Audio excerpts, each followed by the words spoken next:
Voilà maintenant dans le monde des directives. En Pin.js, tout se passe véritablement avec des directives. Qu'est-ce que c'est une directive? Les directives sont des attributs que vous pouvez ajouter à vos éléments pour attacher un comportement spécifique à un élément. Voyons une balise HTML, comme vous le voyez, la div.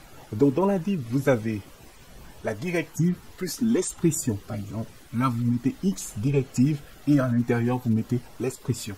Donc dans cette directive, l'expression ce sera le comportement que vous voulez que cette div ait. Prenons un exemple. Par exemple ici, on a XShow is open. Donc là, je suis en train de dire, là, il faut qu'on voit ça quand c'est open. Ben, tout à l'heure, nous allons voir un exemple concret.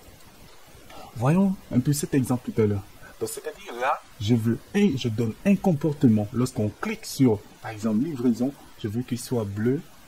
Et lorsqu'on clique un autre, il change de couleur. Vous voyez, là, j'ai donné un comportement grâce à une directive. Nous allons voir ça, tout ça, dans ces détails. Regardons dans Alpine.js, vous avez près de 14 directives. Les 14 directives, mais dans ce cours, nous allons voir les plus utilisées.